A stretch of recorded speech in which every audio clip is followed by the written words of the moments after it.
Goodwill പാചകത്തിൻ്റെ പുതിയൊരു എപ്പിസോഡിലോട്ട് ഏവർക്കും സ്വാഗതം. നമ്മളിന്ന് തയ്യാറാക്കാൻ പോകുന്നു പപ്പട ചമ്മന്തി.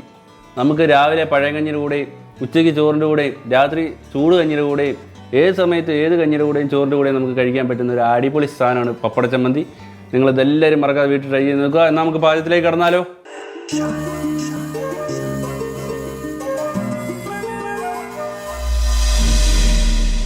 പപ്പട ചമ്മന്തി ഉണ്ടാക്കാൻ ആവശ്യമായിട്ടുള്ള സാധനങ്ങൾ നമ്മൾ ഒരു അരമുറി തേങ്ങ ചിരണ്ടി വെച്ചിട്ടുണ്ട്. അതുകൂടാതെ ചെറിയുള്ളി ഒരു 4-5 ചെറിയുള്ളി വൃത്തിയാക്കി വെച്ചിട്ടുണ്ട്.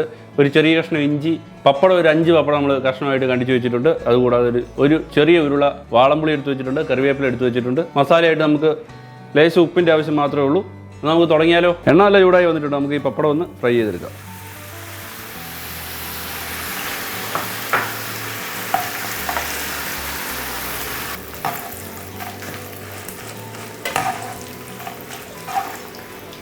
പപ്പടം ഫ്രൈ ആയിട്ടുണ്ട്, കോരി എടുക്കുക.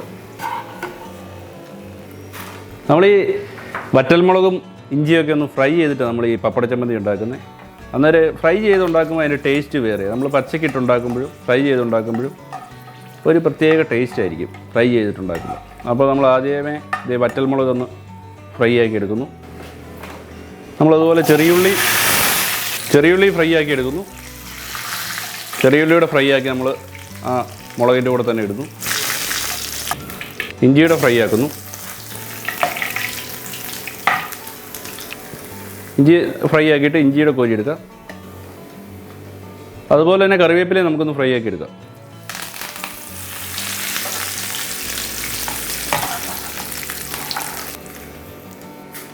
നമ്മൾ ഈ ഫ്രൈ ആക്കിയ സാധനം എല്ലാവരും ഒന്ന് അരച്ചെടുക്കാം. നമുക്ക് വാളംപുളിയിലിട്ട് ഒന്ന് കറക്കിയെടുക്കാം. വറ്റൽമുളകും ഇഞ്ചിയെല്ലാം നമ്മളൊന്ന് ചതച്ചെടുത്തിട്ടുണ്ട്. അതിലേക്ക് തന്നെ തേങ്ങ ഇട്ട് കൊടുക്കാം.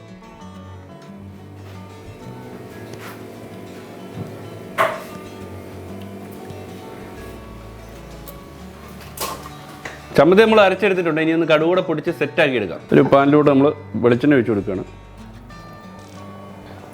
കടുക് ഇട്ട് കൊടുക്കുന്നു. കടുക് ഒന്ന് പൊട്ടി വരുമ്പോൾ കരിവേപ്പില ഇട്ട് കൊടുക്കുന്നു. അതുപോലെ തന്നെ ചമ്മന്തിയോടെ ചേർത്ത് കൊടുക്കുകയാണ്. നന്നായിട്ടൊന്ന് മിക്സാക്കി ഒരു ചെറിയ വെള്ളമയം കാണും. അത് നമുക്കൊന്ന് 1 മിനിറ്റ് ഒന്ന് ചൂടാക്കി കഴിയുമ്പോഴത്തേനും വെള്ളമയം മാറി ചമ്മന്തി നല്ല അടിപൊളിയാവും. വെള്ളമയമൊക്കെ മാറി ചമ്മന്തി നല്ല റെഡിയായിട്ട് വന്നിട്ടുണ്ട്. നമ്മളിതിലേക്ക് പപ്പടം ചേർത്ത് കൊടുക്കണം. 5 പപ്പടം ചെറുതാക്കി അരിഞ്ഞ് ഫ്രൈ ചെയ്ത് വെച്ചിരിക്കുന്നത് നമ്മൾ പപ്പട ചമ്മന്തിയിലോട്ട് ചേർത്ത് കൊടുക്കുന്നു.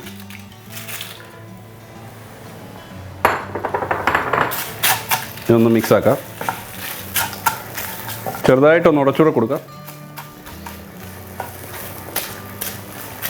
ഒരു പ്ലേറ്റ് ചോറിന് നമുക്ക് മലയാളികൾക്ക് ഒരു ചമ്മന്തി, നല്ലൊരു ഉഗ്രൻ ടേസ്റ്റുള്ള ഒരു ചമ്മന്തി മാത്രം മതി. വേറെ ഒരു കറിയുടെ ആവശ്യവും നമുക്കില്ല. അപ്പോൾ ഈ പപ്പട ചമ്മന്തി ആകുമ്പോൾ ഉണ്ടല്ലോ നല്ല കിടിലൻ ടേസ്റ്റ് ആയിരിക്കും.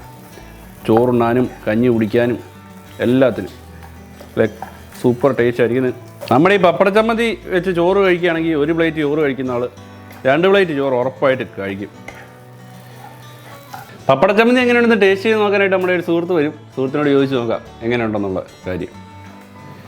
ഇവിടെ വരുമ്പോൾ എനിക്ക് ഇച്ചിരി പൊക്കം കൂടും.